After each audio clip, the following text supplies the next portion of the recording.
만들었어요. 3m 이상의 소파를 25만.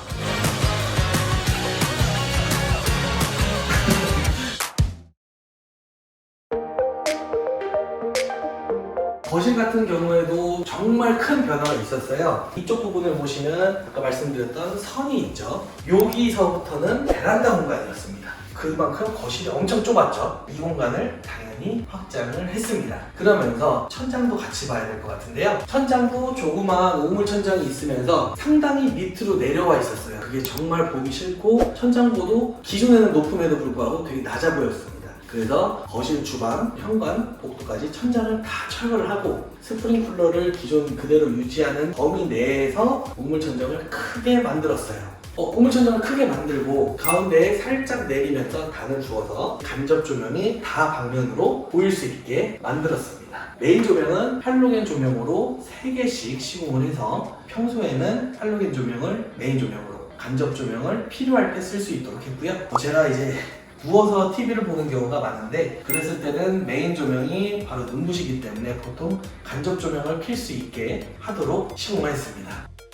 네, 창호는 KCC 뉴프라임 24mm 창으로 시공을 했고요. 기존 제 편의성을 위해서 자동 손잡이를 안쪽도 똑같은 자동 손잡이로 시공을 해서 같이 닫힐 수 있는 걸로 시공을 했습니다. 요즘에 이제 이쪽 벽을 치면서 TV를 안쪽에 매입하는 경우가 많습니다. 지금 보시는 거는 85인치 TV인데요. 보통 박스를 짤 때 안쪽에 구멍을 파서 매입을 하죠. 그러나 이렇게 파서 매입을 했었을 때는 발열 이슈가 생길 수 있기 때문에 TVD에 스위블 프라켓을 연결을 하고 셋탑박스라든지 와이파이 공유기 등은 안쪽에 고정을 시켜서 깔끔한 모습을 보일 수 있게 했습니다. 사운드바 같은 경우에도 TV에 직접적으로 연결을 해서 전선이나 이런 것들이 보이지 않게 깔끔하게 시공을 했습니다.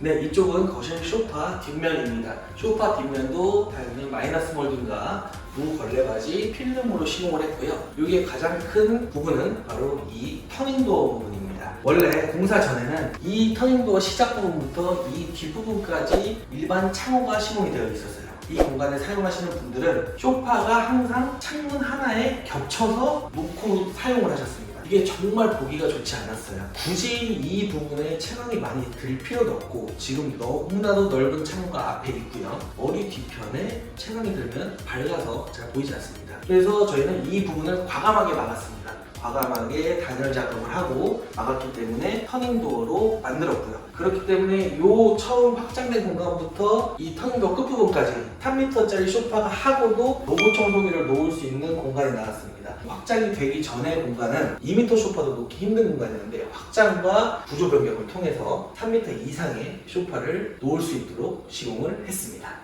그리고 이 유리를 보시면 모루 유리로 시공을 했는데요. 보통 이제 미스트나 아쿠아 유리로 시공을 합니다. 그래서 아쿠아 유리로 시공을 했는데 저희 와이프가 별로라고 해서 모루 유리로 바꿨습니다.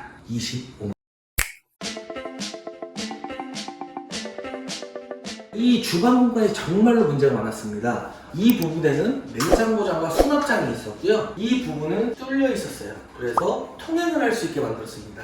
지금 저희가 시공해놓은 복도는 엄청 길지만 그 중간에 딱 구멍이 하나 뚫려서 이쪽으로 움직일 수 있게 했던 겁니다. 그리고 싱크대 공간은 이것밖에 안 됐고요. 얼마나 불편한지 정말 답이 없었고 정말 저도 많은 생각을 하게 됐는데요. 그 중에 하나는 바로 이 벽을 조절하는 겁니다. 첫 번째로 말씀을 드리면 이 도면을 짰었을 때 이 식탁 위치 끝선이 이 벽 끝선이 나왔어야 하는데 지금 그 끝선보다 원래는 작았어요. 콘센트 정도만의 벽이었는데 벽을 더 늘렸습니다. 그 이유는 거실을 확장해서 더 늘어날 수 있기 때문에. 그래서 과감히 이쪽은 넓혔고요. 이쪽은 완벽하게 막았습니다.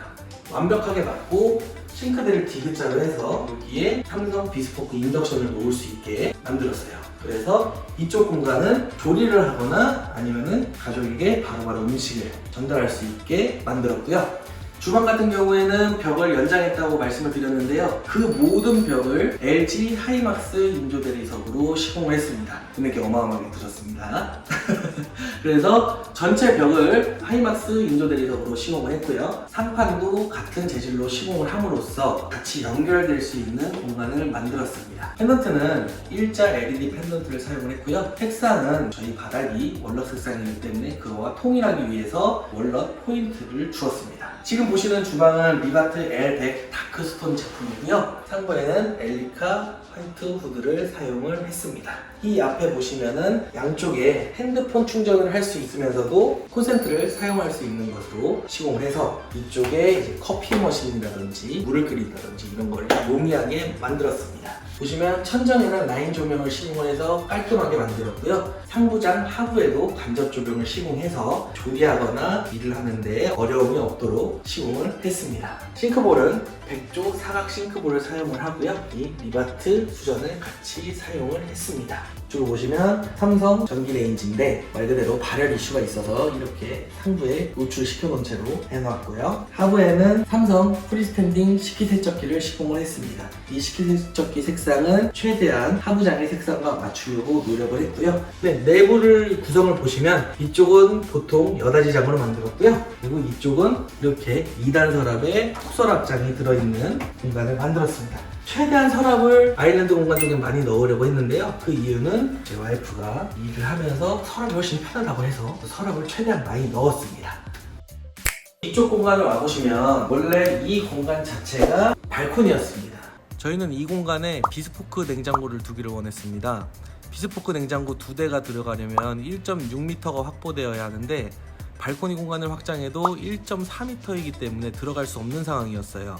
그래서 저희 생각은 그럼 이 벽을 늘리자 라고 생각을 했습니다. 이쪽 벽을 늘리면 이 벽만 튀어나오는 상황이 되어버리는 겁니다. 그러면 이렇게 튀어나와서 쏙 들어가서 쭉 가는 거죠. 얼마나 보기가 안 좋습니까? 그래서 저희가 한 생각은 이쪽 벽에 맞춰서 전체 벽을 치자는 겁니다. 실질적으로 약 10cm 정도가 줄어들었고요. 비록 10cm가 줄어들었다고 하더라도 거실 자체가 넓기 때문에 10cm는 크게 티가 나지 않고요. 그 10cm 안에 단열을 했기 때문에 조금 더 단열 성능도 늘어나게 만들었습니다. 그렇게 일석이조의 효과를 통해서 라인 정리 그리고 단열 효과 함께 효과를 봤다고 생각하시면 될 것 같습니다. 이쪽 짜투리 공간에는 키 큰 수납장을 이용해서 이제 수납 공간을 확보를 했고요. 좌측 공간에는 4도어 비스포크 냉장고, 3도어 비스포크 김치 냉장고가 들어갈 수 있는 공간을 마련을 했고요. 그리고 상부에도 수납 공간을 마련을 해서 이 발코니 확장 공간이 최대한 확보될 수 있도록 신경을 썼습니다.